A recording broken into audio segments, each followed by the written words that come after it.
Entonces, bueno, ya sin más preámbulo, vamos a iniciar. Va a ser una sesión que quiero hacer corta, nada más como enfocarnos en los puntos claves para la detección de cáncer de piel tipo melanoma. Para esto, una herramienta indispensable pues, es el dermatoscopio.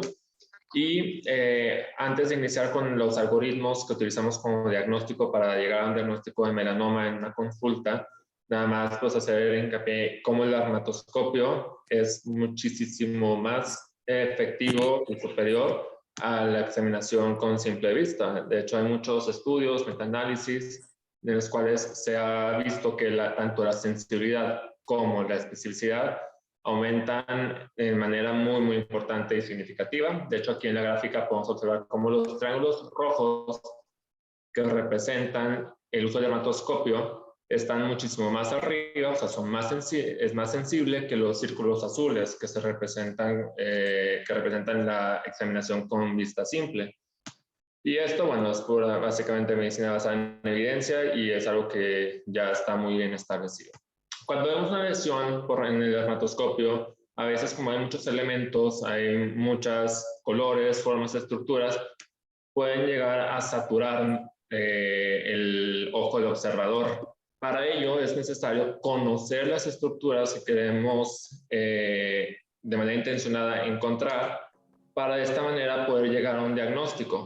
Porque básicamente la dermatoscopía se basa en puntos, líneas, colores, o sea, que hacen ciertos patrones. Y si sabemos qué estructura estamos buscando, sabemos que ciertos puntos, líneas, colores, patrones van a ser cierto tipo de diagnósticos. Y ese es el punto de esta plática, cómo reconocerlos.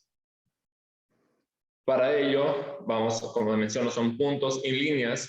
Van a haber también clots o también los lóbulos, círculos, pseudópodos. Y cuando estos 5 elementos básicos se repiten, se hacen patrones. Y estos patrones pueden venir de diferentes colores. Cuando unimos un patrón y un color, es cuando vamos a llegar al diagnóstico, en este caso de melanoma. Y como mencioné, hay un montón de algoritmos que se utilizan para llegar al diagnóstico. En este caso me voy a enfocar solamente en 2. Uno que se me hace muy práctico para la gente que no está tan relacionada con la dermatoscopía, que es el de caos y pistas, que básicamente es que a veces no tenemos como, bueno, alguien que no es tan versado en el dermatoscopio, tiempo de hacer ciertas fórmulas con algoritmos como el de ABCD, y pues por medio de este algoritmo de caos y pistas, sin saber nada de estructuras, de colores, de nada, ya podemos más o menos orientarnos. ¿En qué se basa esto? En que el cerebro humano, de manera inmediata, sin tener que procesar nada, va a encontrar un orden o un caos. Como vemos aquí en la pantalla, las primeras 5 imágenes pues, están ordenadas y no tenemos que hacer un análisis nada más para saber que la última imagen pues, está desordenada. Igual, en la siguiente imagen, la primera se ve ordenada, la segunda también, hay ciertas estructuras, la tercera, la cuarta, la quinta, y en la sexta hay un desorden. O sea, no tenemos que ser dermatólogos, ningún tipo de especialistas pues, para verlo. Como hace unos días estaba con mi sobrina, le decía, a ver, ¿cuál está desordenada y cuál no está desordenada? Y ella diagnosticó una melanoma en ese momento. Entonces, a lo que voy es que, digo, obviamente no es factible para todo momento, pero está un algoritmo que se denomina de caos y pistas. Obviamente siempre hay que tomar en cuenta, por ejemplo, la preocupación del paciente. Un paciente que viene por un lunar es un paciente que obviamente ya vio, notó algo y hay que poner mucha atención en eso. El contexto, o sea, nos referimos a la edad del paciente, nos referimos a, no sé, el trabajo, la fotoexposición, o sea, son el contexto, qué otros lunares hay además o nevos, además del que estamos revisando, y las claves dermatoscópicas, que es la que vamos a revisar en el siguiente algoritmo, ¿ok? Aquí hay otro ejemplo claro, digo, todas estas se ven como ordenadas hasta cierto punto, pero a lo que me refiero con contexto es, por ejemplo, todas son las imágenes de un mismo paciente. La primera se parece un poquito a la segunda un poquito a la tercera, pero cuando lo vemos todo en contexto, la tercera sale del orden, sale de lo que llamamos el orden, entonces ya entró como un caos, por así decirlo, y bueno, ya se llama.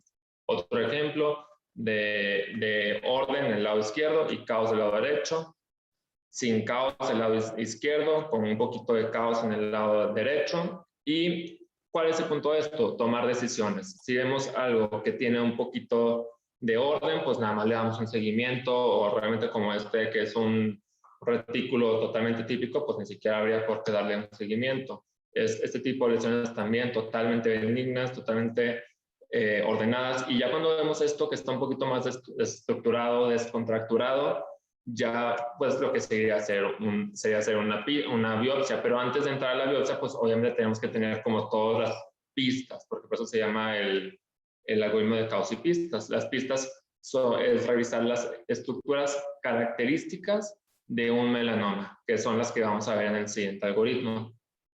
Como mencioné, existen muchos. Uno de mis favoritos, el que más me gusta, es el algoritmo de 2 pasos. Súper sencillo, entre comillas. El primer paso consiste en descartar todo lo que no sea melanoma. Todas las lesiones típicas que vemos en la consulta, como el nevo, el dermatofibroma, el nevo intradérmico, el carcinoma vasocelular, el carcinoma espinocelular, los léntigos y queratosis seborreicas, los angiomas, angioqueratomas, hiperplasias sebáceas y acantomas de células claras. Esto es lo más frecuente que vamos a ver en la consulta, y además son lesiones dérmicas que ya están muy bien descritas en la literatura, qué estructuras y colores vamos a ver para llegar al diagnóstico. Entonces, no quiero que me vean. Yo no la estoy viendo. Muy bien. El primer paso, descartamos todas estas lesiones benignas, malignas, que no son melanoma, y el segundo, si no llegamos a un diagnóstico, si no encontramos ninguna de estas lesiones, ahora sí, vamos a buscar estructuras específicas de melanoma, ¿ok? Que es el segundo paso. Ya dentro de ellas son todas estas estructuras: el retículo atípico, las proyecciones, el retículo negativo, las crisálides, puntos y glóbulos atípicos, manchas atípicas, velo blanco-azul, estructuras de regresión, vasos atípicos y máculas periféricas sin estructura. Y vamos a ir viendo una por una con ejemplos. La número 1 que vamos a revisar es el retículo de pigmento. Pero para poder reconocer un retículo de pigmento atípico o maligno, primero hay que reconocer los benignos. Básicamente un retículo de pigmento es una red. Una red, el color debe ser homogéneo a través de toda la lesión. Los círculos o los hoyuelos de la red deben ser más o menos similares unos entre otros, y conforme nos vamos a la periferia se van atenuando esto. Entonces es algo totalmente típico. Este es otro tipo de retículo, pero en parches, que también es benigno. Si comparamos un parche con otro, todos se parecen, tiene las mismas características de las que mencioné al principio, y este también. La única diferencia es que en el centro vemos un área hipopigmentada. Este tipo de, por ejemplo, de retículos, como en todo lo de dermatoscopía, hay que verlo en contexto. Esto es totalmente benigno si lo vemos en un paciente de fototipo 1-2. Pero si vemos un paciente con fototipo alto y tiene esta mácula hipopigmentada en el centro, nos debería ocasionar algo de sospecha de que algo no está bien, y pues darle seguimiento o biopsiar. De igual manera, un retículo alrededor y una hiperpigmentación central está bien, es aceptable en el contexto de un paciente que tiene un fototipo alto. De lo contrario, también debe de causarnos un poquito de ruido. Aquí vemos otro con una alteración central, que vemos unos glóbulos en el centro, totalmente benigno. Generalmente vemos este tipo de lesiones en pacientes con nevos congénitos. Y cuando estos glóbulos se juntan y hacen unos bordes más angulados, se le denomina un patrón empedrado. Empedrado, otro ejemplo del mismo, son glóbulos, todos se parecen unos con otros, los colores son similares, y pues se ve ordenado. O sea, en este caso vemos el retículo típico en el centro, pero los glóbulos los vemos a la periferia. Otra vez, contexto. Esto es muy común en pacientes jóvenes que el nevo está en crecimiento, pero si vemos este nevo en un paciente adulto de la tercera edad, pues decimos, ¿por qué está creciendo un nevo? Entonces ahí es cuando nos debe prender el foco. Y bueno, el patrón café homogéneo y el azul homogéneo. Esto es lo que mencionaba. Si vemos, por ejemplo, un paciente con un nevo multicomponente, que tenemos un retículo de diferentes colores, diferentes características, con glóbulos diferentes, pues puede tratarse, por ejemplo, de un síndrome de nevo atípico. Hay que comparar los lunares unos con otros, los nevos unos con otros. Por ejemplo, aquí el primero se parece al segundo, el segundo al tercero, y así viceversa, pero hay uno que nos resalta en este paciente. Pues este que está aquí abajito, como que se sale del contexto. Súper importante siempre el contexto. Me refiero al tipo de piel, edad y qué otros lunares o nevos vemos a la periferia. ¿Ok? También cuando vemos un patrón rosa homogéneo, como el que mencioné ahorita, es frecuente ver en fototipos 1 y 2, pero en el caso de un paciente con fototipo más oscuro, nos podría estar hablando de un melanoma amelánico, por lo tanto, pues nos debería llamar la atención. Y los nevos en patrón stitzoide, que vemos como estos lóbulos a la periferia o estas extracciones a la periferia, como si estuviera explotando una estrella, es totalmente aceptable darle seguimiento dermatoscópico si el paciente es menor a 12 años. Si el paciente tiene más de 12 años, la indicación es retirarlo de manera inmediata. ¿Okay? Ya empezando con las estructuras atípicas que mencioné al inicio de este algoritmo, el retículo atípico, como en este ya no tiene un color como homogéneo, a la periferia no se va como difuminando, de hecho tiene unos bordes como muy angulados y tiene diferentes tonalidades. Este es un retículo totalmente atípico. Esto tiene una sensibilidad del 77%, una especificidad del 89% y un odds ratio del 9%. O sea, 9 veces más probable que si vemos esto, el paciente tenga un melanoma. Otras características específicas hasta cierto punto del melanoma son estos patrones que hacen en zigzag. Vamos a ver estas líneas que se van uniendo unas con otras y hacen patrones romboidales, que generalmente son color grisáceo, y también es característico de los melanomas. Este también tiene un odds ratio hasta del 9, entonces si vemos este tipo de lesiones es indicativo de una biopsia en el momento. Una de mis estructuras favoritas es las de proyecciones o estallido de estrellas. También depende del estallido de estrellas, la del paciente, en donde lo vemos. Por ejemplo, en esta imagen está como muy delimitadas ciertas partes de la lesión, no está simétrico, entonces este es unas proyecciones atípicas. Tiene una sensibilidad de 23%, una especificidad más alta que prácticamente cualquiera de las lesiones que vemos de un 99% y un odds ratio de 5. Y cuando vemos lesiones como estas, que son más simétricas, alrededor se ve el estallido de estrellas, las extracciones o proyecciones, pseudopos, como le quieran decir, hacia la periferia, pues hay que tomar en cuenta el contexto del paciente. Ya sabemos, si tiene más de 12 años, se tiene que retirar de manera inmediata. Continuando con la siguiente estructura característica de melanoma, que es el retículo negativo. Entonces ya no vamos a ver una red como café, ahora va a ser una red blanca, como la vemos aquí en esta imagen. Que más que una red, yo lo veo más como si fueran glóbulos de pigmento que se van como estirando, como si fueran muchos como gusanitos. Y esto también es muy, muy característico del melanoma. Tiene una especificidad del 95%, una sensibilidad del 22% y un odds ratio del 2%. Algo característico del retículo negativo es que también lo podemos ver en nevo de Spitz. Entonces, es muy difícil a veces diferenciar un nevo de Spitz en un paciente joven de un melanoma. Y si vemos un nevo de Spitz con este patrón como en estallido de estrella y además tiene un retículo negativo, es indicación de quitarse sí o sí. Las crisálides son unas estructuras blancas, brillantes, se ven mejor con luz no polarizada y también son muy características del melanoma, pero algo interesante de estas lesiones es que también nos dan un factor pronóstico.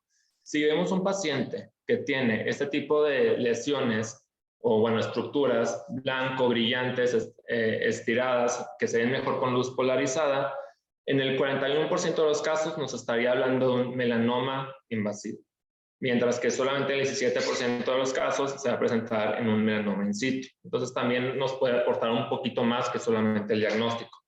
También se puede ver el nevo de Spitz, muy rara vez, bueno, este estudio sucede, pero es raro, y pues obviamente si lo vemos se tiene que quitar.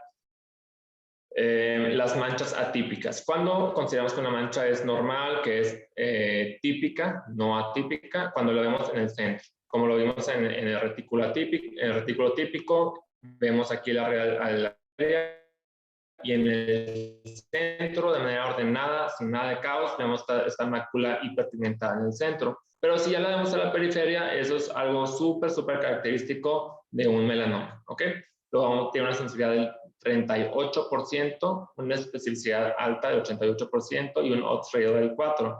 Aquí hay algo como interesante. ¿Por qué? Porque a veces podemos ver estas manchas hacia la periferia, pero si hacemos un test que se llama el test de Scotch Tape, ponemos la cinta Scotch encima, luego la retiramos y se quita. Entonces, ahí ya nos ahorramos una biopsia innecesaria. ¿Qué ocurre en este tipo de casos? Que es poco frecuente, pero sí ocurre. Existe una extrusión excesiva de melanina a través de los venocitos por el estrato córneo y realmente es una falsa mancha atípica. Entonces, si vemos una mancha atípica, podemos poner las cintas scotch así tal cual y si se quita, bueno, santo remedio, nos ahorramos una biopsia, ¿verdad? Los glóbulos y puntos atípicos. Como sabemos, cuando es algo típico, está en el centro o está esparcido a través de toda la lesión, los puntos. Estos puntos pueden estar arriba del retículo, pueden estar en los hoyuelos. Aquí lo que nos da a importar es qué tanto se parece un glóbulo uno a otro y la disposición. Generalmente, cuando es benigno, está a través de toda la lesión de manera homogénea, pero cuando se trata de algo maligno, bueno, no creo que no puse el ejemplo aquí está, lo vemos más hacia la periferia, como muy, muy localizado, ya no está el balance, ¿ok? Estos son como ejemplos de glóbulos típicos. Podemos ver un patrón empedrado, podemos ver los glóbulos al centro, que son característicos de los neos congénitos, o los glóbulos a la periferia, que es algo característico de un neo que está en crecimiento y obviamente pues vemos el contexto del paciente. Dependiendo si es un paciente mayor, pues ahí sí habría que revisar ese tipo de lesión. El velo blanco azul también es de mis estructuras favoritas, tiene una especificidad del 99%, una sensibilidad del 51% y un odds ratio del 13%. Hay dos tipos de velos azules, uno que es regular y uno irregular. Cuando es regular es cuando abarca toda la lesión, como el que vemos en el neo azul típico, y cuando es irregular es cuando solamente abarca cierta parte de la lesión y que tiene diferentes tonalidades, como lo vemos en esta imagen. Vemos en el lado derecho un neo azul típico, todo homogéneo, todo bajo control, y en la izquierda tiene diferentes tonalidades, ¿ok? No abarca de manera homogénea toda la lesión. ¿Por qué vemos este tipo de estructuras? Porque entre más abajo esté el pigmento, más azul se va a ver, bueno, una correlación histopatológica, más se va a ver azul. Y además este tipo de estructuras tienen ortoqueratosis, entonces cuando la palpamos se va a sentir como un relieve, a diferencia de lo que vemos en las estructuras de regresión, que cuando las palpas se siente totalmente plano, como su nombre lo dice, está como regresando, ¿ok? En cuanto a las estructuras de regresión, vamos a ver dos estructuras principales. Una que es una de pigmentación cicatrizal, que básicamente es que se pone como un poquito más claro que la piel aledaña, o sea, se hace una cicatriz.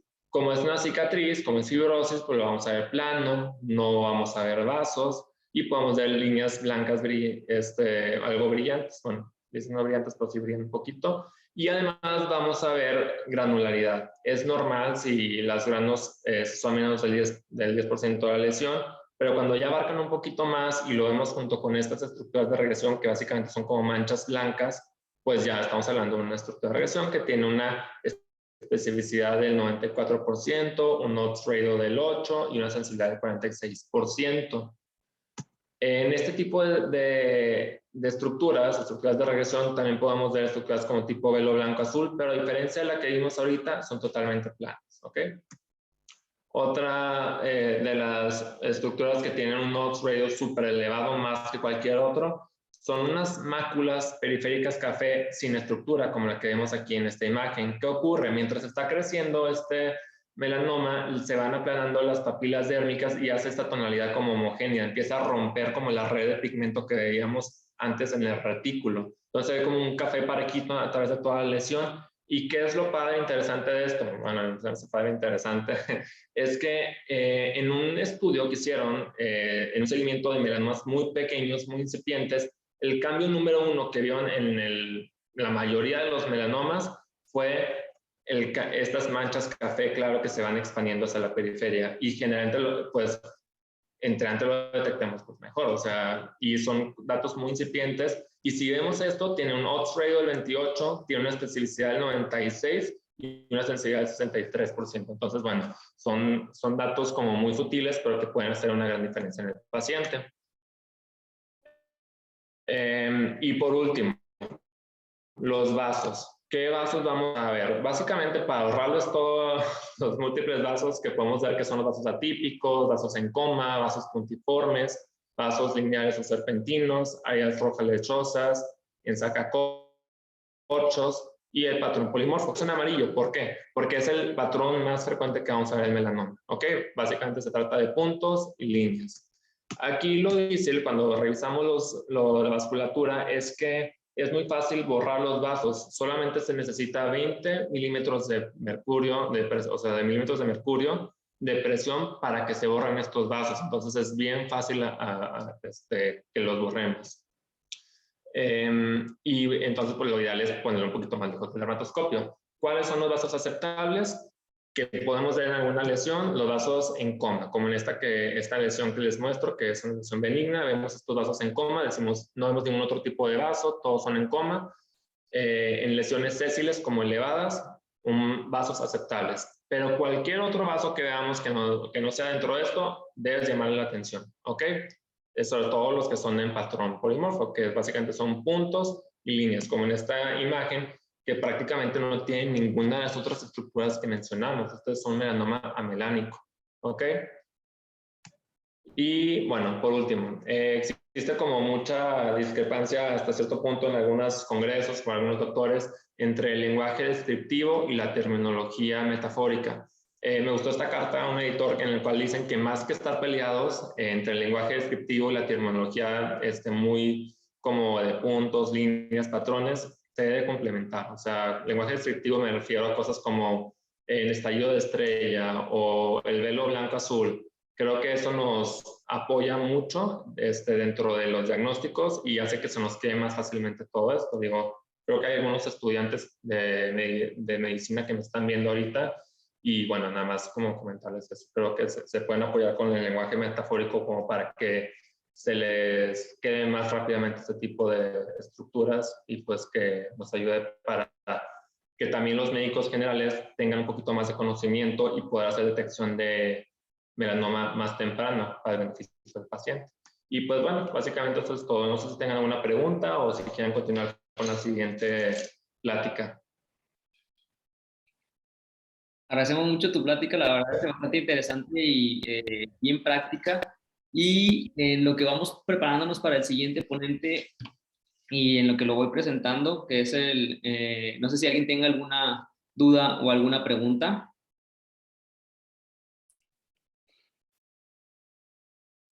Disculpe, doctor, por ejemplo, en caso de que no tengamos un dermatoscopio o una lupa, ¿nos iríamos solamente por el ABCD? Muy bien. Lo ideal es hacer ABCD, pero no es tan fiable para detección de lesiones muy pequeñas. Sí podemos, de hecho hay un ABCD dermatoscópico y dentro del ABCD, porque también la E es muy importante, creo que lo más importante es la evolución. Si dentro de los parámetros más sensibles es la evolución, porque la A, bueno, metes a simetría, B son los bordes, que son bordes muy demarcados, C es color, cuando tiene más de 2 o 3 colores, D es el diámetro mayor a 6 milímetros, y la E, que es la evolución. Cualquier lunar que llame la atención al paciente, o sea, yo de los últimos, no sé, 3, 5 neoplasias malignas que he detectado es porque el paciente viene. Ya esas son de 2, 3 milímetros de diámetro y la verdad es que a veces vienen por otra cosa, ponerse botox, lo que tú quieras, y con el dermatoscopio y con la intención del paciente de revisarlo llegamos al diagnóstico, que en este caso pues es la evolución. O sea, sí está el A, B, C, D, pero pueden ser, sobre todo si no tienen dermatoscopio, en la evolución, que es la toma sensible del A, B, C, D, E. Y ya si tiene una evolución y lo ves que cambió el nevo, pues ya lo refieres con alguien que tenga un dermatoscopio. Muy bien, échenme la mano ahí si alguien más tiene alguna otra duda, irla anotando en el chat, en lo que yo voy presentando al doctor Marco Juárez. Él es cirujano oncólogo con alta especialidad en cirugía torácica, egresado del INCAN, y él es quien nos va a presentar el tema del tratamiento quirúrgico del melanoma. ¿Qué tal, Marco? ¿Cómo estás? Bien, gracias. Tú me dices cuando ponga De una vez, si la quieres. pantalla. Y si alguien va teniendo dudas para el doctor Jesús Eduardo Suárez, lo pueden ir escribiendo en el chat y ahí los va contestando, nos va ayudando a contestar el doctor, para no quitar ¿Ya me tanto. ves? ¿Se ve? Ahí se ve. Bueno, ahí estamos.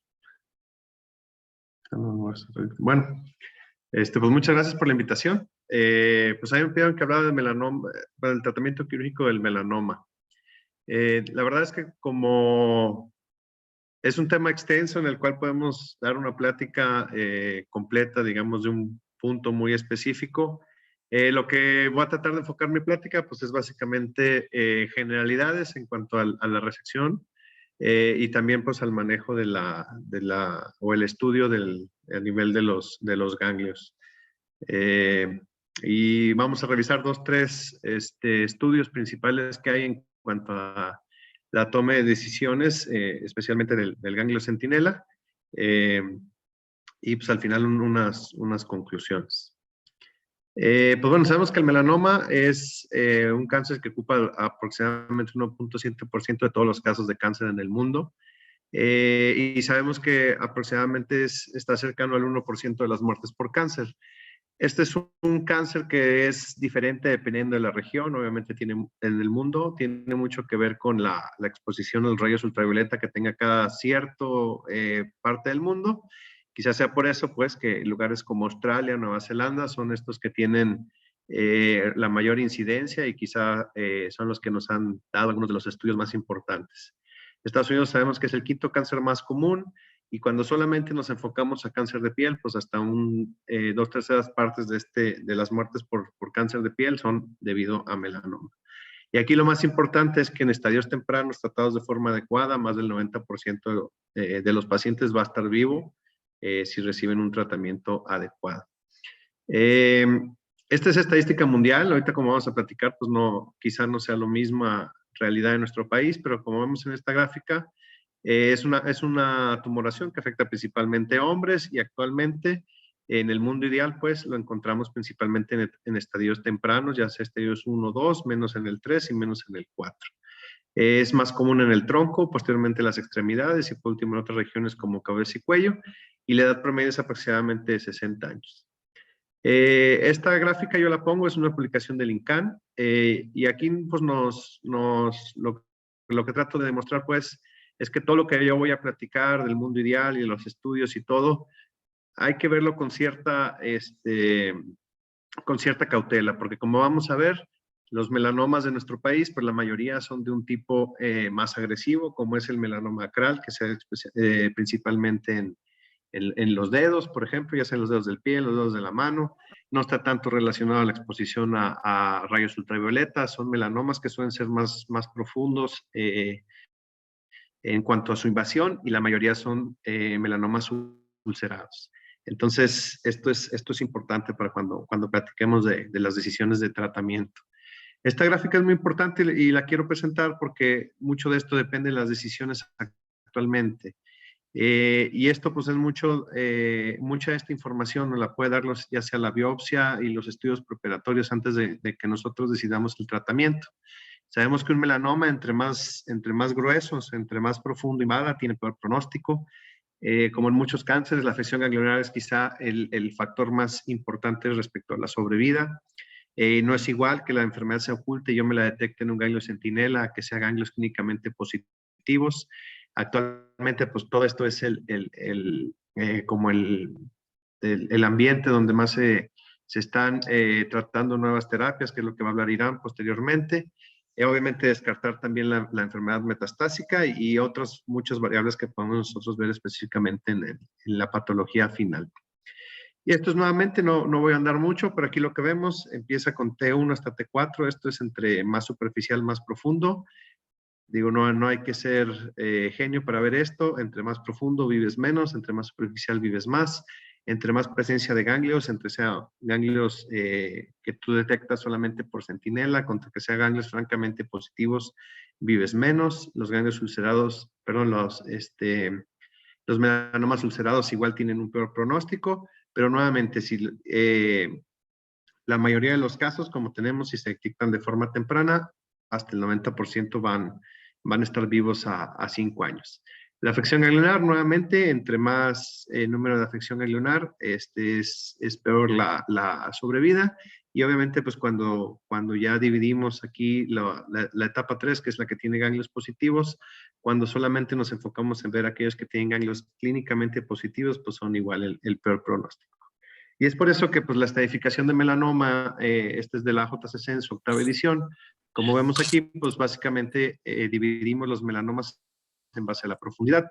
Y también nosotros podemos, dependiendo de la literatura que se lea, hay quien los llama melanomas superficiales, intermedios o gruesos o profundos. Y el número mágico que hay que saber es 2 y 4 milímetros. Eso lo vamos a recordar ahorita en un momento.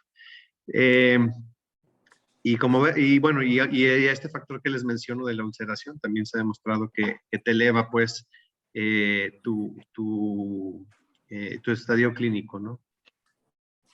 ¿Qué papel tiene la cirugía en melanoma? Pues prácticamente actualmente está en cualquier etapa de la enfermedad, desde métodos diagnósticos.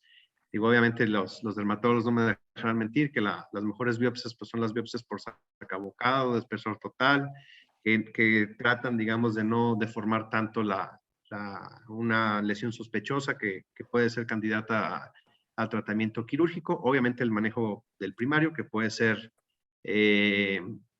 curativo en la mayoría de los casos, el ganglio centinela o en su caso disección linfática cuando hay ganglios clínicamente positivos. De esto voy a hablar en esta plática, y lo que no voy a hablar, pero que tienen otros, pues también en la enfermedad en tránsito, que son estas metástasis subcutáneas en el trayecto hacia un trayecto ganglionar, que son siembras de melanoma, la enfermedad metastásica, que tiene muchas indicaciones específicas, pues, donde la cirugía puede actuar, y también en la enfermedad recurrente. Entonces, lo primero que podemos hablar, pues, es la resección del primario. Y esto es, pues, ¿qué tanto? Como sabemos, en cáncer, cuando hablamos nosotros de una lesión, y especialmente de la piel, casi siempre tratamos de retirar la lesión y un pedazo de tejido sano alrededor. También decimos que la resección, pues, tiene que ser de forma tridimensional. ¿Eso qué quiere decir? Que yo doy hacia arriba, hacia abajo, izquierda, derecha y hacia lo profundo, doy una cantidad, digamos, de tejido sano. Esto es tejido sano macroscópico. ¿Por qué? Porque es con lo que se ha demostrado, pues, en el que ya el estudio, o sea, dando ese cierto margen al estudio microscópico, pues yo puedo garantizar que mi resección sea completa.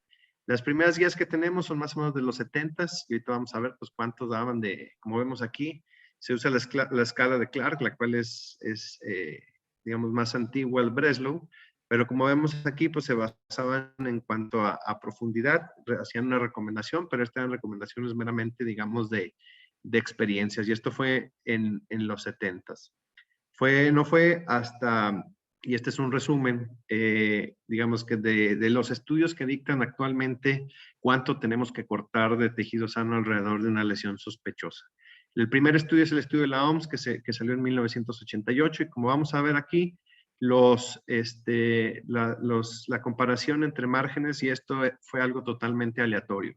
Y empezamos, pues primero, los primeros que se investigaron fueron los melanomas pequeñitos, no tan profundos, de menos de 2 milímetros, y casi todo era en centímetro. Empezaron en 1 contra 3. Esto es prácticamente lo que nos dice actualmente qué hacemos con los melanomas superficiales. Y así tenemos muchos estudios que, como vemos aquí, pues analizaban distintos, digamos, grosor de melanoma. Y vemos aquí 2 contra 5, 2 contra 5, 2 contra 4, 1 contra 4, 2 contra 4. Y, pues, y lo que se fue viendo, pues, es que en la mayoría de los casos, digamos, diciéndolo a grosso modo, dar un margen mayor a 2 centímetros, la verdad es que no hacía mucha diferencia, tanto en sobrevida global o sobrevida libre de recurrencia. Pero bueno, pero la primera banderita naranja que yo quiero ver aquí, y eso es importante también cuando estudiamos los estudios, y vemos aquí, la mayoría de los estudios incluía tumores que tenían Breslow o sea, por ejemplo, los primeros de 1 hasta 4, de 1 hasta 2, quizá los más recientes empiezan a ver a más de 2, y obviamente cuando te puedes leer las letras chiquitas y queremos adaptarlo a nuestra población, se ve, por ejemplo, que la mayoría de estos sean tumores superficiales y, por ejemplo, el acral, que es el más común en nuestra población, estaba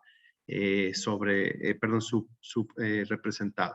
Entonces, actualmente, pues la resección que se recomienda en un melanoma in situ, esto es aquel que mide menos de 1 milímetro, es de medio centímetro a 1 centímetro, y de 1 centímetro en adelante es prácticamente 1 centímetro, y de aquí existen discrepancias que te puede ser, bueno, le puedes dar 1, le puedes dar 2, pero a partir de 2 milímetros la recomendación es resecar 2 milímetros de forma circunferencial. Y hacia lo profundo, pues bueno, en cáncer hay un concepto que dice que las fascias musculares son barreras naturales para la diseminación tumoral. Entonces, de profundo, pues dependiendo del sitio donde tú estés analizando, la fascia muscular suele ser el sitio, el límite profundo. Obviamente, pues igual volviendo al caso del melanoma acral, pues a veces se requieren, por ejemplo, amputaciones en el caso que sea un dedo, por ejemplo.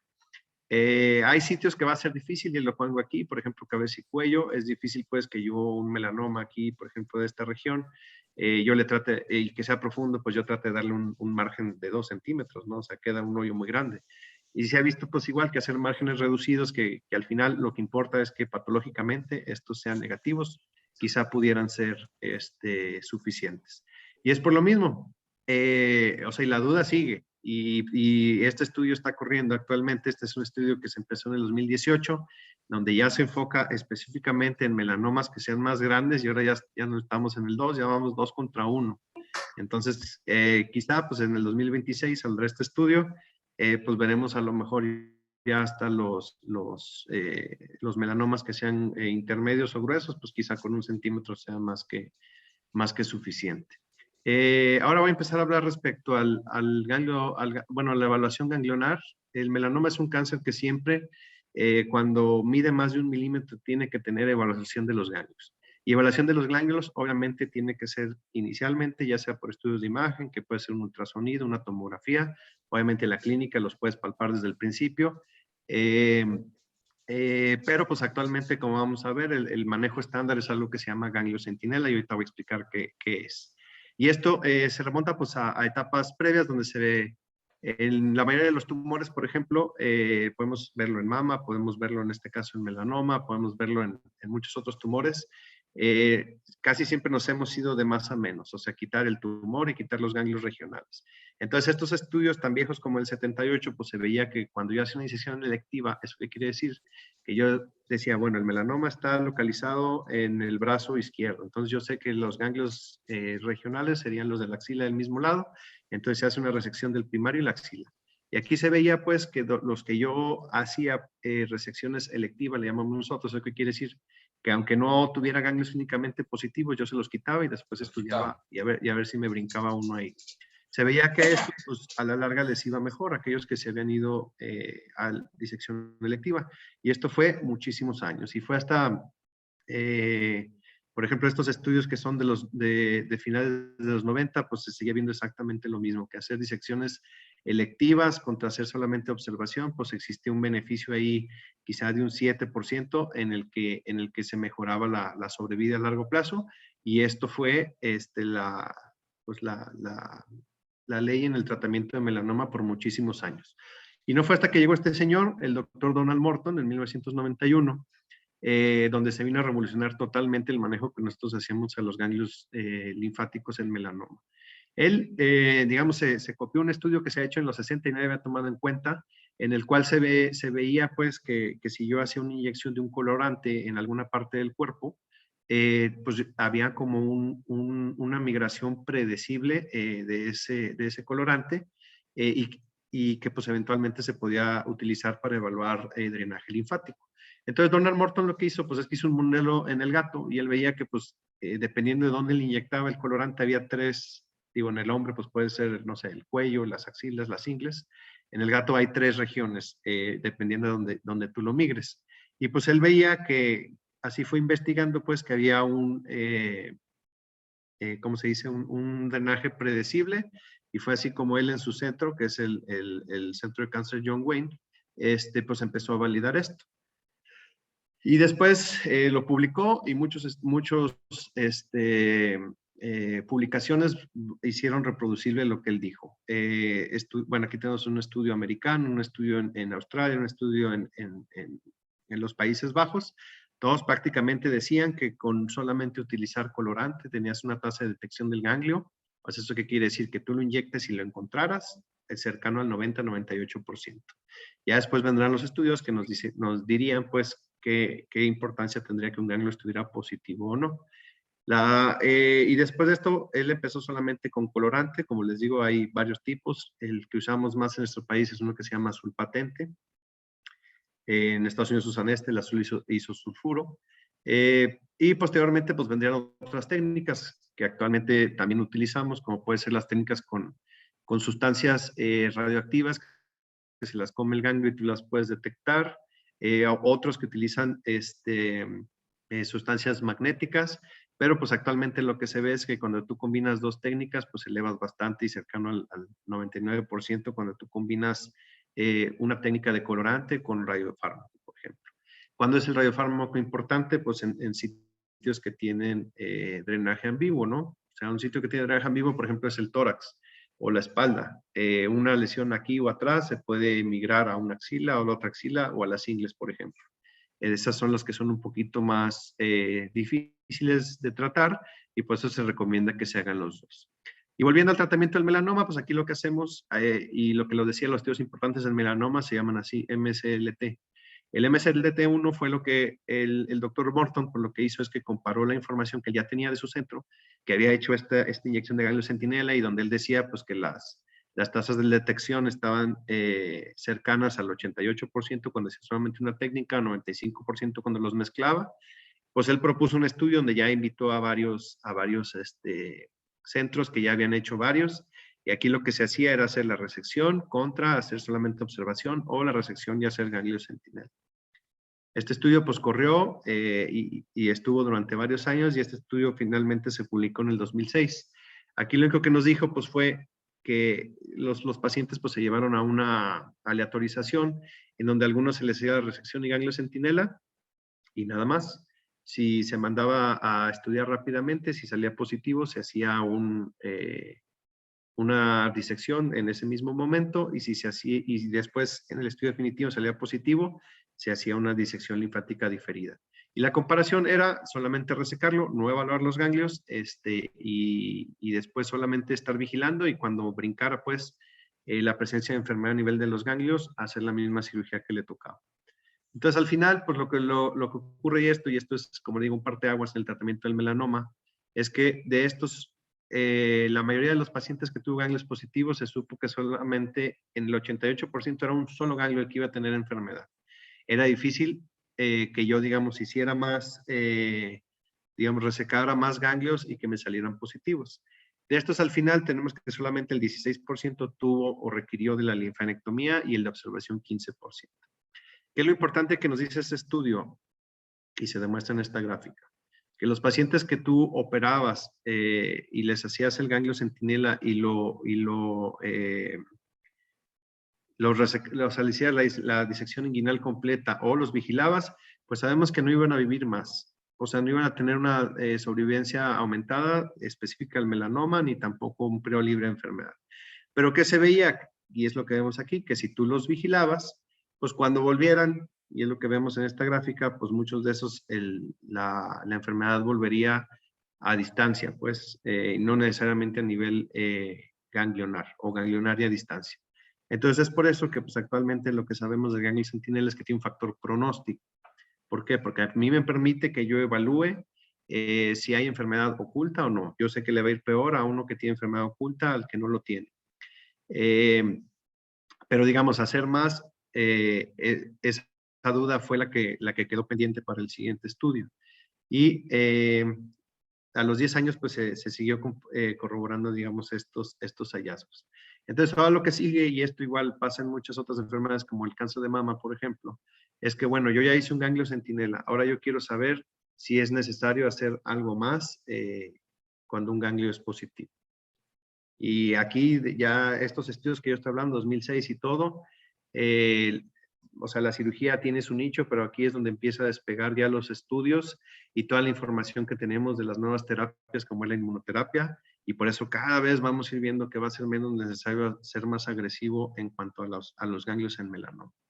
Este estudio, por ejemplo, lo resumo rápidamente, es el estudio alemán que se llama el estudio de Koch. Aquí lo que hizo, ya que los pacientes tenían centinela positivos, los dividían a solamente observarlo o hacer una dirección electiva. ¿Eso qué quiere decir? Ir a quitarle la actividad de los ganglios de la región donde fuera positivo o estarlos vigilando, lo cual no usualmente es con un ultrasonido seriado. Y al final, por los mismos estudios, no viven más, ni tienen menor periodo libre de enfermedad, está observado en los 3 años. Entonces, nuevamente, este estudio se cerró de forma prematura porque pues no juntaron tantos pacientes, y el siguiente estudio pues es la evolución del MSLT1, que es el MSLT2. Este estudio se publicó recientemente en el 2017, y aquí pues lo que hacían era nuevamente, o sea, o lo vigilabas con ultrasonidos de forma seriada, con todas unas características que eran radiólogos especialistas en ver melanoma, aunque el paciente tuviera la capacidad pues de encontrarse cerca de un centro y que tuviera un seguimiento estrecho por si alguna vez brincaba alguna recurrencia, agarrarlo de forma temprana. Y nuevamente, o sea, este estudio también demuestra que pues no hay diferencia en cuanto a sobrevida, pues, de quitar más ganglios, y obviamente hacer disecciones ganglionares tiene también sus efectos secundarios, como puede ser la aparición del linfedema, problemas con la herida, afección a los nervios. Entonces, por eso tampoco es cualquier cosa. Y este estudio que se publicó en 2017, pues vino a cambiar totalmente las guías de lo que hacemos actualmente cuando un paciente tiene un ganglio centinela positivo. Pero volvemos a lo mismo. Revisamos los estudios, la mayoría son melanomas medianos, intermedios, 2-4 milímetros, poca representación de melanoma acral en estos casos.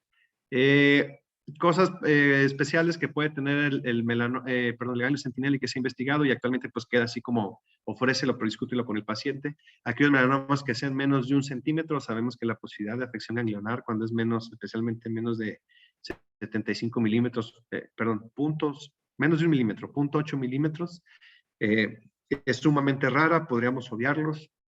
Hay un melanoma especial que es el melanoma desmoplásico. Este es 1 a 3% de los ganglios. Digo, si tenemos un buen patólogo y nos demuestra un melanoma desmoplásico puro, es debatible. En algunos pacientes también podría evitarse el ganglio centinela. Entonces, pues la recomendación actual es esta. Estas son de la última versión de las guías de la NCCN. Como vemos aquí, y son unos números en cuanto al grosor del melanoma que tenemos que aprenderlos. Menos de 8 milímetros, solamente resección. Menos de 8 milímetros, tenemos que ir a las letras chiquitas, ver si está ulcerado o no está ulcerado. Si está ulcerado, hay que recomendar hacer ganglio centinela. Si no está ulcerado y sigue siendo pequeño, discutirlo con el paciente, ofrecerle el beneficio, y todo de ahí en adelante la resección amplia con el margen que le toca, y siempre hacer ganglio centinela, de ahí en adelante. Y bueno, y la etapa 3, que no voy a hablar mucho de eso, pero básicamente incluye 3. La etapa clínicamente positiva, cuando tú tienes ganglios, incluye todas las lesiones en tránsito, las lesiones satélite, y incluye afección ganglionar que no se detectó clínicamente, pero que sí se detectó por un ganglio centinela. Sabemos pues que todos los que les acabo de mencionar, el que le va mejor dentro de los que le va peor en la etapa 3 son estos, en los que el ganglio es oculto, clínicamente oculto, pero positivo por patología. Entonces, aquí lo que hay que hacer, y pues aquí ya recomienda las guías actuales, como le dije, después de estos estudios que salieron, pues recomiendan, cuando un ganglio centinela es positivo y clínicamente no hay más ganglios, pues la vigilancia con estudios de seguimiento, que son usualmente ultrasonidos seriados cada 3 meses, podría ser una buena etapa. Pero de todos modos, siempre sigue poniendo, adaptar al paciente y obviamente ofrecer, dependiendo de características especiales, la posibilidad de una linfadectomía complementaria. Y actualmente, como ya va a platicar Irán, la mayoría de estos pacientes se van a recibir también terapia adyuvante. Cosa diferente, pues, cuando tenemos unos pacientes con ganglios positivos, ahí no hay duda. Cuando hay ganglios positivos, lo primero que hay que hacer es una corroboración histológica por BAF, es una biopsia por aguja fina, y si está corroborada, pues aquí tenemos actualmente lo ideal cuando tenemos un ganglio positivo, obligados a descartar enfermedad metastásica, que la mejor forma podría ser un estudio por tomografía por emisión de positrones. Y pues bueno, dependiendo de dónde se encuentre, podemos hacer todos estos tipos de disecciones ganglionales. Si está a nivel de cuero cabelludo, cara, podemos hacer parotidiectomías, disecciones de cuello, brazos, extremidades, hombro, disecciones axilares, extremidades inferiores, pies, piernas, hacer la ingle, cosas más abajo como pueden ser los talones, pueden tener, digamos, su ganglio centinela localizado en la parte de atrás de la rodilla. Pero pues para todo esto, pues obviamente es siempre mejor apoyarnos ya sea con un estudio con radiofármaco y con colorante, como lo menciono. Entonces, pues bueno, estas es las conclusiones respecto al tratamiento. Como mencioné, hablé de los márgenes y la resección y los ganglios. Sabemos que es un tumor potencialmente curable en etapas tempranas, especialmente cuando lo podemos quitar de forma completa. Las decisiones, yo no puedo tomar decisiones de qué tratamiento voy a hacer si no cuento con una biopsia, y la biopsia me tiene que decir todo lo que ya les mencioné. La profundidad, la ulceración, el tipo, otras características como pueden ser permeación linfovascular o linfática, por ejemplo, y en base a esto yo voy a planear tanto qué tanta resección tengo yo que hacer, y los estudios de estadificación que me hicieron buscar específicamente enfermedad metastásica y ganglionar por imagen y clínica. Yo en base a eso decido pues si me voy a hacer una disección linfática propia o es candidato, por ejemplo, un ganglio centinela. Dependiendo del sitio donde se encuentre, 1 o 2 técnicas. El mundo ideal, 2 técnicas, no siempre contamos con eso. Y por recordar que en este caso, pues el ganglio centinela, recordando que es para enfermedad clínicamente negativa, lo que tiene es un papel pronóstico. ¿Por qué? Porque va a haber ese pequeño numerito de 12% de los pacientes que, aunque los ganglios sean clínicamente negativos, va a haber enfermedad. Y si hay enfermedad, yo sé que le va a ir peor. Entonces es el momento donde entran los tratamientos adicionales. Pero hacer evaluación ganglionar, tan solo en melanoma, como les menciono, no ha demostrado tener un mejor factor pronóstico para decirnos que los pacientes van a vivir más o van a recurrir menos. El beneficio de la linfectomía complementaria, eso es después de un ganglio centinela positivo, pues actualmente es debatible. La información que tenemos son solamente estos estudios que hay. Quizá qué pacientes pueda hacer, pues a lo mejor melanomas superficiales o intermedios, y que obviamente yo tenga la capacidad de ofrecer todo lo demás, que el paciente esté cerca de, o sea, vaya a llevar un seguimiento, esté convencido que se va a tener que estar checando, que tenga radiólogos especializados en ver este tipo de patologías, ¿va? Y si no se cuenta, pues bueno, actualmente nadie va a discutir tampoco que un paciente con ganglio centinela se lleve a una disección complementaria. Nuevamente, el paciente debe estar explicado que lo vamos a someter a un procedimiento que puede tener cierto grado de complicaciones, con un beneficio que yo solamente va a haber un 20% de pacientes que yo les hice algo más y que vaya a tener más ganglios, por ejemplo. Y de eso pues ya se puede hablar más al respecto. O sea, a veces esos pacientes que tienen más, dependiendo de cuántos más ganglios tengan, pues podemos agregar otro tipo de tratamientos como puede ser la radioterapia.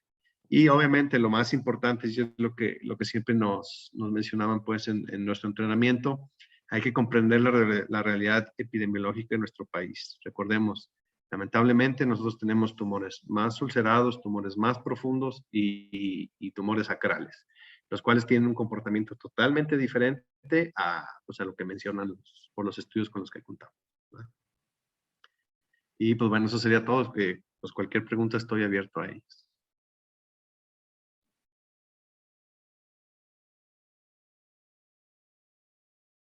Muchísimas gracias, doctor Marco. Si alguien tiene alguna pregunta para el doctor, en lo que va también preparándose el doctor Irán Grimaldo.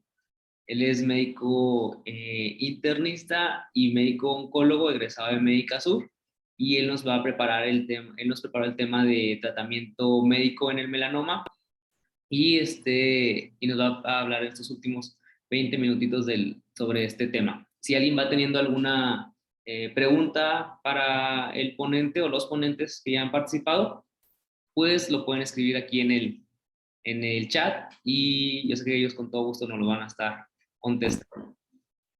¿Cómo estás, Irán? Hola a todos. Muchas gracias al doctor Jared Martínez por la invitación.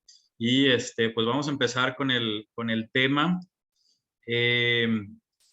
Vamos a hablar del tratamiento del tratamiento médico del melanoma y en general ya habló el doctor Marco acerca de cuál es el tratamiento del melanoma de mejor pronóstico, que es el melanoma resecable. Sin embargo, vamos a hablar del tratamiento de estos tumores que son de peor pronóstico, que generalmente pues son incurables. El melanoma, pues sabemos, ya lo comentaron, es la neoplasia cutánea con mayor mortalidad. Afortunadamente, esto ha disminuido gracias a las estrategias de detección temprana de las cuales ya nos hablaron el día de hoy.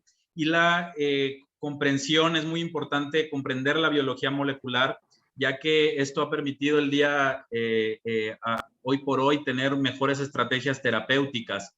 Como ya comentamos, la enfermedad temprana o localizada es altamente curable, ya lo dijo el doctor Marco, más del 90%. Sin embargo, desafortunadamente llega a haber casos con enfermedad avanzada que puede llegar a ser altamente letal. No me voy a meter mucho en la parte de tapificación, eso ya lo comentó el doctor en la charla previa. Sin embargo, nos vamos a enfocar a los melanomas avanzados, es decir, los melanomas etapa 3 y etapa 4. Para fines académicos de la plática, nos vamos a enfocar un poco más en el melanoma avanzado, es decir, el metastásico.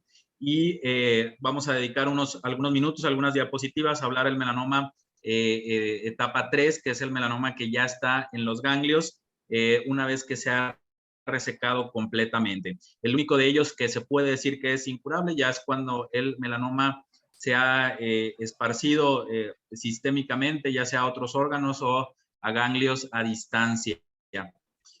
Hablando un poco del pronóstico, vemos que tanto las etapas 1, 2 son relativamente de muy buen pronóstico, pero ya las etapas 3 y sobre todo la etapa 4 ya tienen un pésimo pronóstico, son altamente letales. La etapa 3, si bien es tratable de forma radical, tiene altas posibilidades de regresar y de recurrir de forma metastásica, haciéndola ya una enfermedad mortal. Y pues la etapa 3 tiene un pronóstico dado a que se esparce muy rápidamente a través de vía sanguínea, puede llegar a los principales órganos, siendo los principales sitios de metástasis hígado o cerebro, los cuales tienen un peor pronóstico.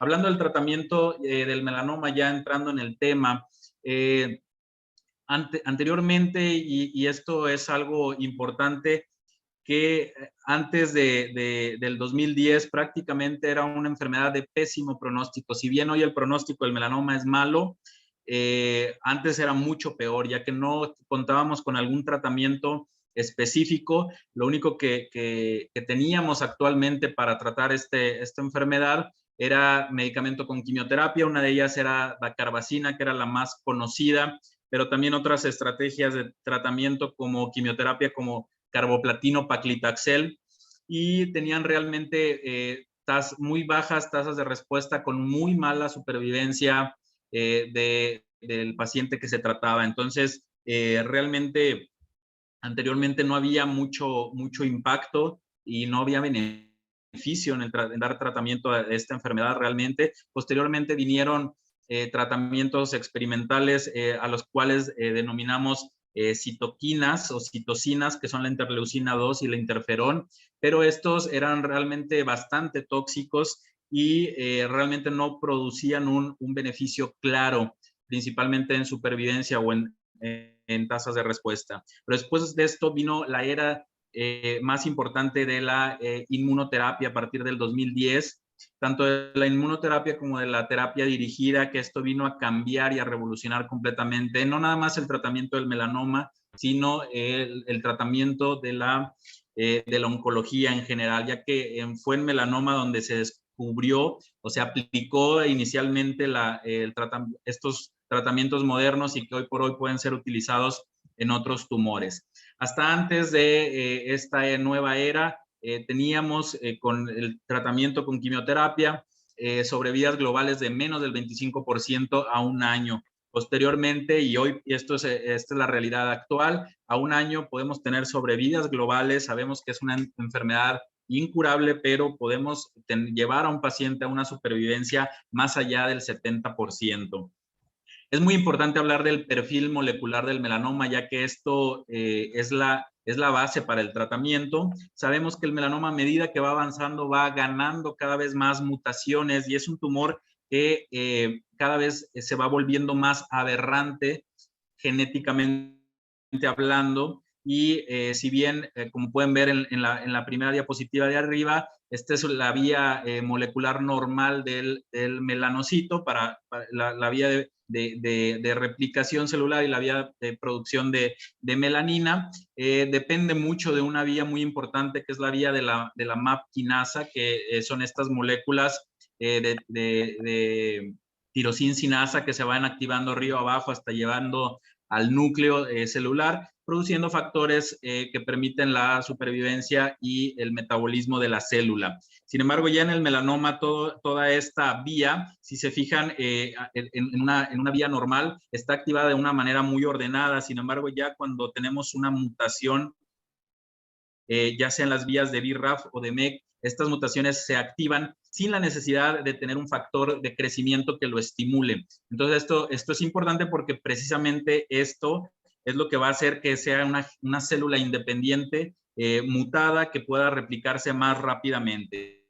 Y no nada más esto, porque vamos a ver más adelante que no necesariamente las mutaciones en las vías genéticas es el único factor, sino también mutaciones en otros genes a nivel intracelular se van adquiriendo y se van ganando conforme el melanoma va avanzando y se va volviendo cada vez más, va ganando más daño celular. Este daño celular puede ser propiciado por las alteraciones por la exposición al daño solar crónico, por la fototoxicidad, pero también por la exposición constante a las células autoinmunes, como son los linfocitos. Y cada vez que una célula de melanoma se enfrenta a un linfocito, va generando, va produciendo más mutaciones, pero también se va volviendo cada vez más resistente y le permite esto a esta célula escapar a la reacción inmunológica.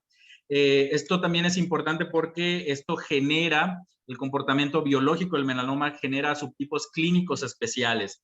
Hablando del melanoma cutáneo, sabemos que la mayoría de y principalmente los principales subtipos clínicos que son el melanoma nodular y de diseminación superficial, la mayoría de estos puede tener mutaciones específicas susceptibles de alguna terapia dirigida, como es el BRAF, que se puede presentar en la mayoría, casi en el 60% de estos casos. Sin embargo, otro tipo de melanomas cutáneos también no tienen una terapia molecular dirigida, son los que llamamos wild type. Aquí hago la aclaración importante sobre el melanoma CRAL, ya que, como ya lo mencionaron, es el tumor más frecuente en población latinoamericana. Entonces, este es de peor pronóstico y como veamos, en el 70% no podemos encontrar una mutación específica. Por eso es que son de peor pronóstico los melanomas que ocurren en nuestra población actualmente. La inmunogenicidad del melanoma también es algo muy importante. ¿A qué me refiero con esto? Y es que es lo que ya comentaba, que a medida que el melanoma se va exponiendo a más daño genético y a más confrontación con la inmunidad celular, va adquiriendo cada vez más mutaciones y la gráfica de la derecha es una gráfica clásica para nosotros los oncólogos médicos, porque gracias a esto sabemos que el melanoma es uno de los tumores con mayor tasa mutacional y esto es un blanco terapéutico hoy por hoy para el tratamiento moderno con inmunoterapia. Y vamos a hablar de la inmunoterapia ya más enfocadamente, ¿Cuándo comenzó esto? Esto comenzó gracias a estos dos científicos que antes del 2018 y en el 2018 fueron que ganaron el premio Nobel de Medicina, gracias a su descubrimiento de los principales checkpoints o puntos de control inmunológico. Y esto ha permitido que se desarrollaran terapias específicas para atacar estos sitios de control inmunológico y posteriormente ocasionar daño genético al melanoma y tener excelentes tasas de respuesta y mejores de supervivencia. ¿Qué son los checkpoints inmunológicos o puntos de control? Estas son moléculas coinhibitorias, las principales, hay muchísimas de ellas, pero las principales que hemos encontrado se llaman CTLA4, PD1 y PDL1 y PDL2. En la gráfica de la derecha vemos cómo el CTLA4 es una molécula que permite la interacción entre la célula presentadora de antígeno y el linfocito T, desencadenando la respuesta inmunológica. Y el PD1 es una molécula o es un receptor que expresa el linfocito T, y el melanoma mutado produce un ligando que se llama ligando de muerte celular programada, que es el PDL1, que permite unirse al linfocito, haciendo que el linfocito inactive o no reaccione en contra del melanoma, haciendo al linfocito, obviamente, haciendo al melanoma, perdón, obviamente escapar a esta respuesta inmunológica. Estas dos moléculas principales se pueden bloquear hoy por hoy con medicamentos específicos.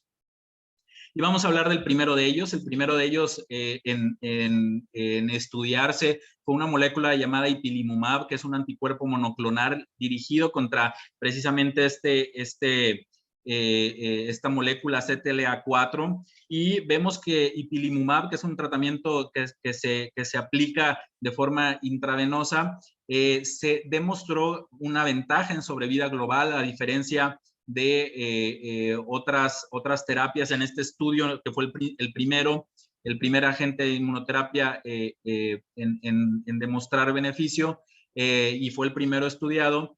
En este caso se estudió contra el placebo, ya que era un estudio en segunda línea. Y lo que demostró es que había una supervivencia global de hasta 10 meses con ipilimumab frente a 6.4 meses con placebo. Aquí lo importante es que estos 10 meses de supervivencia de ipilimumab nos los daba en la primera línea con tratamiento con dacarbazina o quimioterapia. Después de esto vino la inquietud por probar la inmunoterapia en primera línea, y se utilizó tanto con ipilimumab, pero sobre todo también con el nivolumab, y este es el siguiente ejemplo de otra molécula. Ya no es un anti-CTLA4, este es un anticuerpo monoclonal contra el PD1, que es el receptor del ligando que se localiza en los linfocitos. Y este demostró una ventaja en supervivencia global. Aquí la ventaja es que ya fue comparado contra la carbazina y en primera línea. Entonces, automáticamente, una vez que se estudia y que se demuestra una ventaja en supervivencia, se vuelve un estándar de tratamiento. Otro estándar de tratamiento también es la molécula pembrolizumab, que es, digamos, que el primo hermano del nivolumab. Es otra molécula también anti-PD1, y este estudio tiene la ventaja de ser un poquito mejor metodológicamente hablando, ya que se comparó esta molécula anti-PD1 contra el que se volvió posteriormente en el estándar de tratamiento, que fue ipilimumab. Vemos aquí por las gráficas que tiene una ventaja en supervivencia global.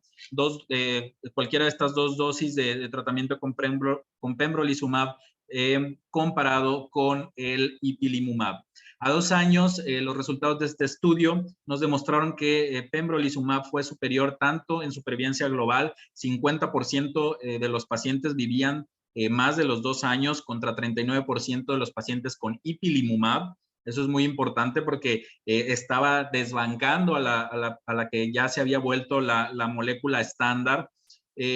Hubo ventaja en supervivencia global y sobre todo en tasas de respuesta. Fueron mucho mejor las tasas de respuesta, cerca del 40% contra 16% de de las respuestas de ipilimumab. Y lo que vemos aquí es que se intentó también utilizar la inmunoterapia combinada, es decir, conjuntar dos mecanismos de acción distintos, ya sea el bloqueo anti-PD1 y el bloqueo anti-CTLA4. En este estudio, que es el CheckMate 204, se utilizaron varias dosis de nivolumab más ipilimumab. Este estudio es importante porque lo que vemos es una mayor tasa de respuesta. Vemos respuestas de hasta el 50% con terapia conjunta frente a la monoterapia con nivolumab. Sin embargo, es muy importante tomar en cuenta que si bien no voy a meterme mucho en ese tema en este caso, pero las toxicidades o los efectos adversos por la terapia combinada son bastante importantes. Aquí vemos que son casi del 60%. Entonces, sí es una buena opción, es una buena terapia, pero a expensas de mayor toxicidad.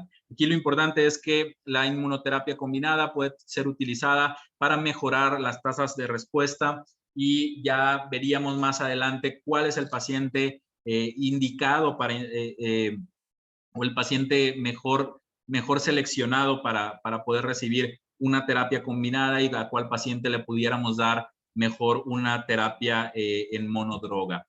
La inmunoterapia combinada vino a revolucionar la parte del tratamiento de los pacientes con peor pronóstico, y uno de ellos son varios factores de peor pronóstico, entre ellos la presencia de metástasis cerebrales. Otros factores de peor pronóstico son pacientes con un mal cojo, un mal estado funcional, y pacientes con presencia de DHL, este estudio de laboratorio de la deshidrogenasa láctica elevada.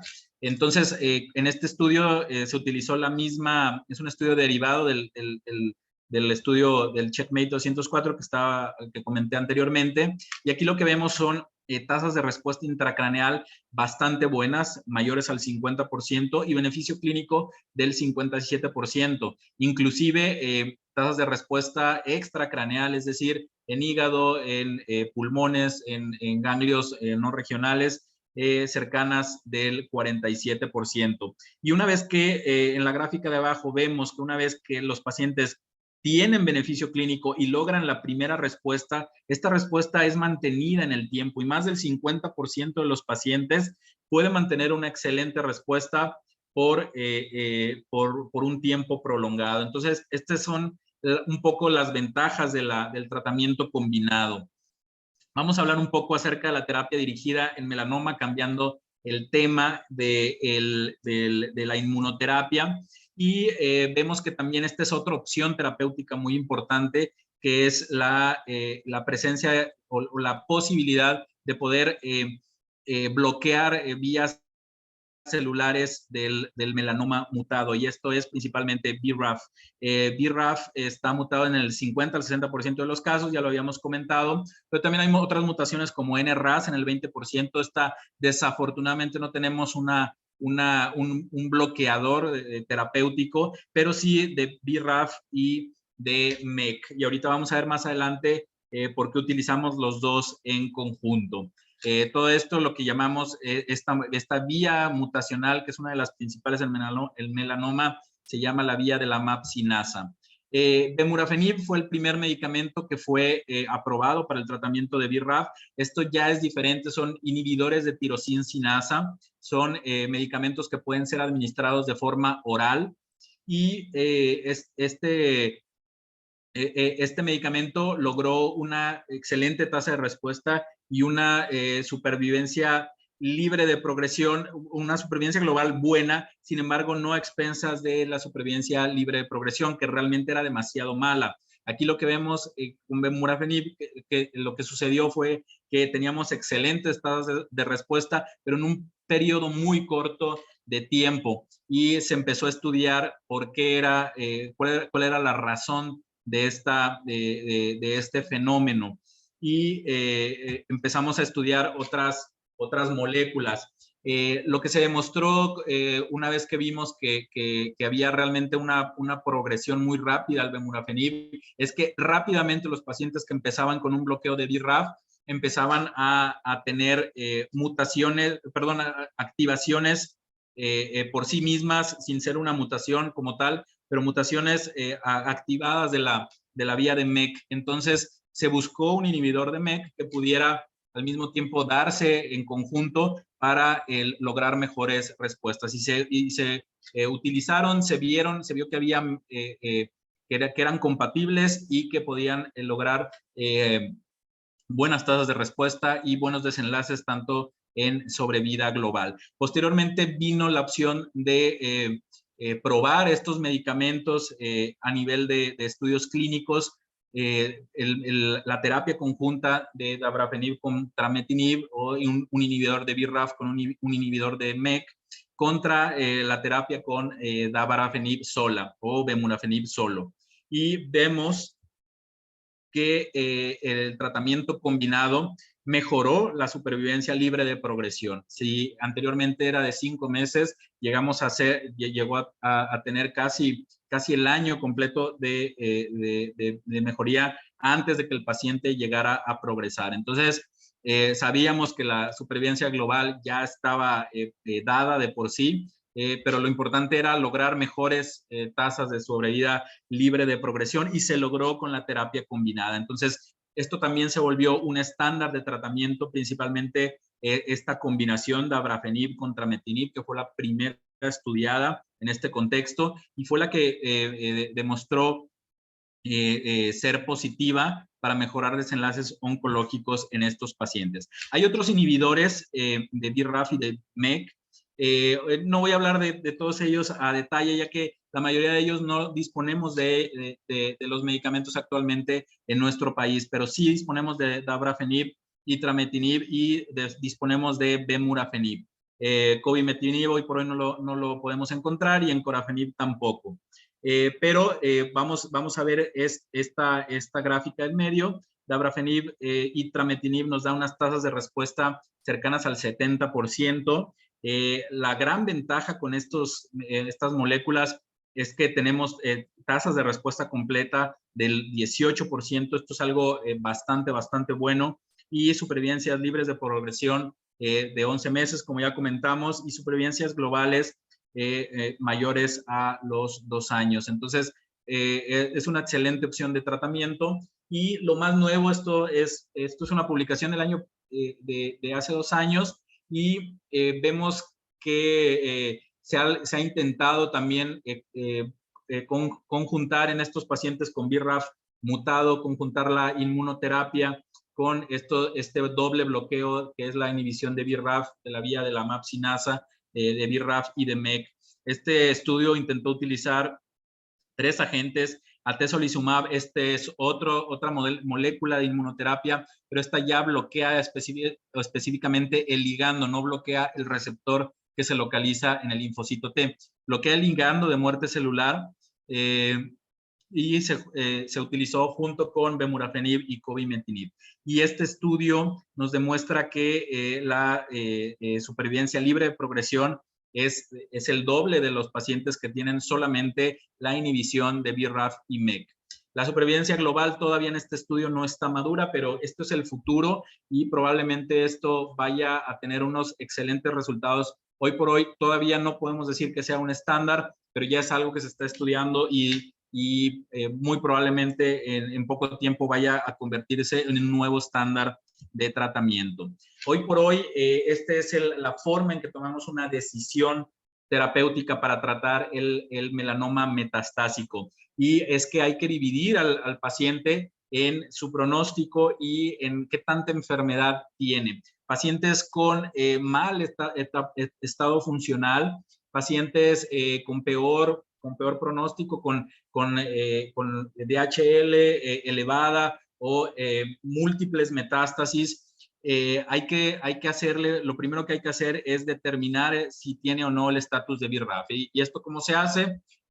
Con la prueba, con la muestra de patología que nos envía el cirujano una vez que toma la muestra o la biopsia, la mandamos a un estudio genético para tratar de determinar, encontrar la mutación de BRAF.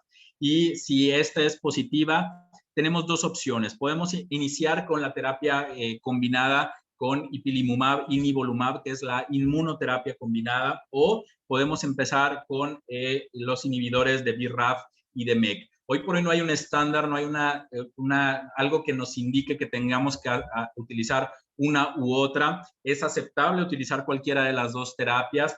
Probablemente esto cambie ya dentro de poco, ya con el agregado de la inmunoterapia, pero sí es muy importante ver los desenlaces en supervivencia global, porque este es el desenlace que nosotros estamos buscando. Entonces, hoy por hoy todavía esa opción todavía no es un estándar, pero nos podemos basar en estas dos opciones de tratamiento: inmunoterapia combinada o inhibidores de BRAF y de MEK.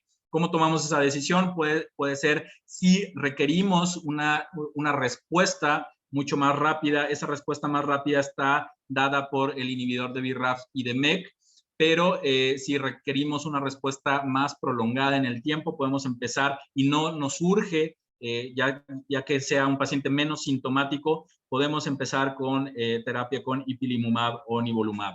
Lo importante es ver esto, que a la progresión y a la segunda línea podemos dar la terapia contraria. Si empezamos con ipilimumab y nivolumab, podemos cambiar a BRAF y inhibidor de MEK, y si dimos una terapia dirigida, podemos cambiar a ipilimumab con nivolumab. El gran problema es a ese paciente con el BRAF no mutado, que solamente la única opción de tratamiento es con inmunoterapia. Y si progresa esto, pues ya es un paciente de peor pronóstico al que solo se le puede ofrecer pues cuidados paliativos o quizás quimioterapia, pero es un paciente que ya llega con mucho deterioro clínico, al cual no se le puede ofrecer muchas veces ni siquiera la quimioterapia. Y pacientes con metástasis al sistema nervioso central, esta es una parte también muy importante. Yo recomendaría, por el estudio que ya hablamos, que hay un beneficio de la terapia combinada de inmunoterapia.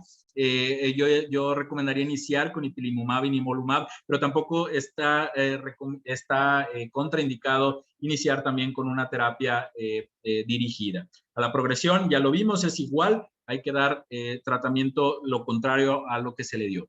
Y los pacientes de mejor pronóstico, estos pacientes que no están tan sintomáticos, que tienen un buen estatus funcional, que no tienen enfermedad del sistema nervioso central, obviamente también hay que hacerles la determinación de BRAF, pero a estos pacientes la gran ventaja es que se les puede dar una monoterapia con un anticuerpo de inmunoterapia solo, ya sea nivolumab o pembrolizumab. Eso sí, a estos pacientes nunca les den ipilimumab en monoterapia, porque sabemos que no es superior al anticuerpo anti-PD1.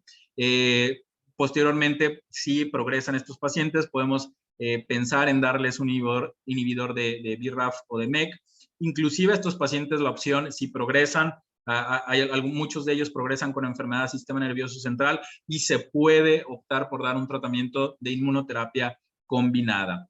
El paciente que ya progresó a la terapia, que es de buen pronóstico, pero ya progresó, pero no tiene una mutación de BRAF activable, pues en la segunda línea lo único que hay para darles pues es ipilimumab o tratamiento paliativo. Hay otras opciones de tratamiento, que son algunas vacunas. De esas no vamos a hablar, ya que no tenemos esa opción de tratamiento hoy por hoy en nuestro país. Vamos a hablar más adelante de esta parte que se comentaba, que es el tratamiento adyuvante. ¿Qué hemos logrado hoy por hoy en melanoma? Se resume en esta gráfica, y es la mejoría en la supervivencia global.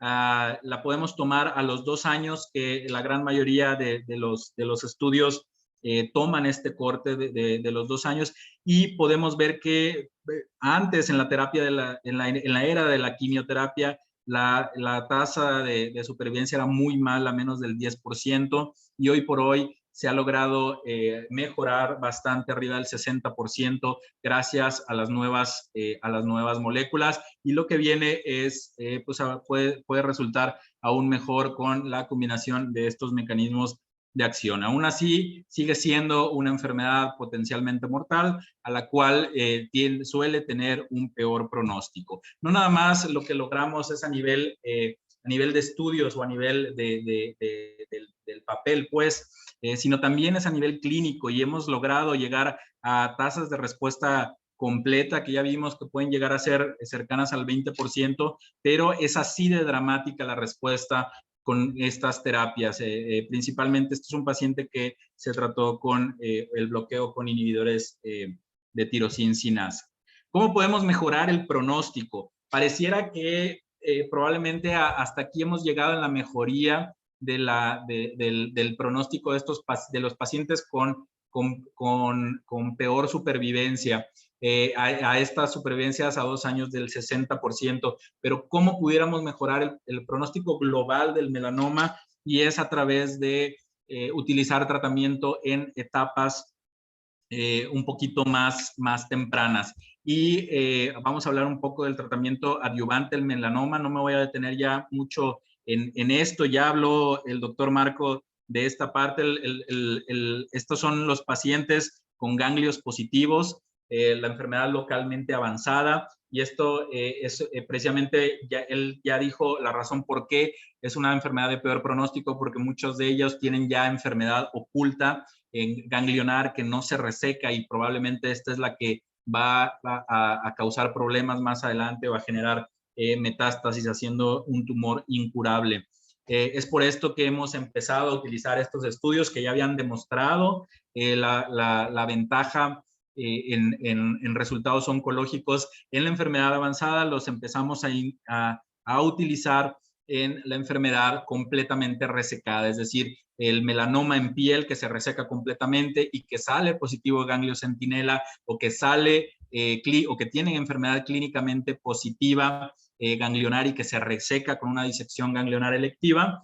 Es el paciente que puede llevarse a una terapia adyuvante. El primer estudio o la primera molécula que se estudió en esto fue ipilimumab, la cual tuvo unos resultados bastante buenos, sobre todo en supervivencia libre de recurrencia, cercana a los 27 meses, comparada con, obviamente, no dar nada o solamente observación. Y estos pacientes que recibían ipilimumab podrían vivir hasta 48 meses y tener una tasa de sobrevida libre de metástasis hasta el 48% a 5 años.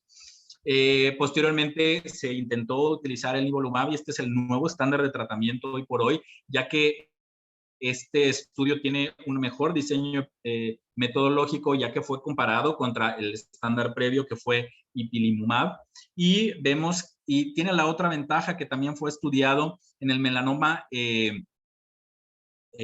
regional o localmente avanzado, completamente resecado, pero también en el melanoma metastásico. Sabemos que hay un tipo de melanoma metastásico que es el oligometastásico, que tiene poca enfermedad y que puede ser resecado quirúrgicamente, y esto es una parte también muy importante de la cual nos apoyamos mucho de nuestros compañeros los cirujanos oncólogos, ya que muchas veces pueden estas enfermedades ser resecadas completamente, si es a nivel de pulmón, si es a nivel de hígado, si es a nivel de cerebro, inclusive se puede resecar o se le puede dar una terapia radical con radioterapia y llevar al paciente a una resección completa o a una no evidencia de enfermedad. Aquí vemos que el nivolumab mejoró sustancialmente la supervivencia libre de recurrencia y la supervivencia libre de metástasis a distancia en el melanoma completamente resecado comparado contra ipilimumab. Y esto fue un beneficio en todos los subgrupos, principalmente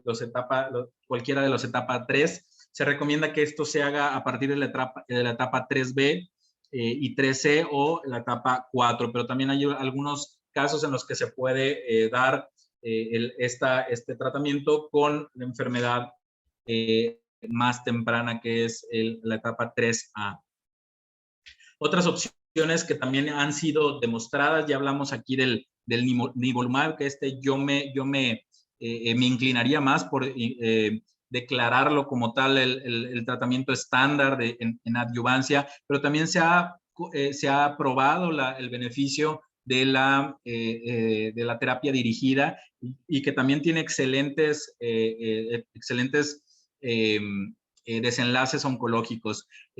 Vemos que la terapia dirigida con dabrafenib y tramentinib nos da una supervivencia libre de recurrencia del 50% comparado con el 36% con placebo a 5 años. Aquí la realidad es que es difícil dar un tratamiento dirigido cuando teóricamente piensas que no va a haber enfermedad. Pareciera que el mecanismo de acción es un poquito mejor el hecho de dar una terapia, porque es una terapia de alguna manera, por así decirlo, preventiva. Sin embargo, pues están los estudios que demuestran que hay un beneficio a largo plazo, y cualquiera de estas dos terapias puede ser utilizada también en etapas más tempranas.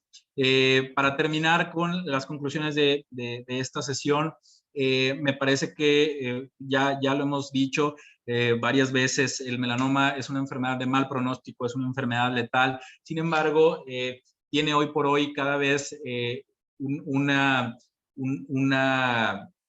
se visualiza un futuro terapéutico cada vez más prometedor.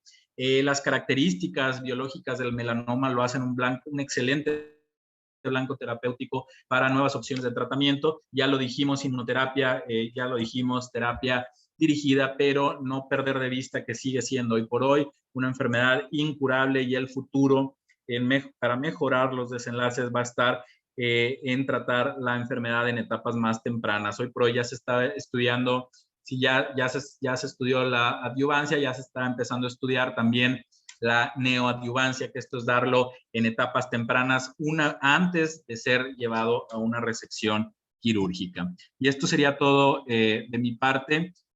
Cualquier duda, pues estamos a la orden.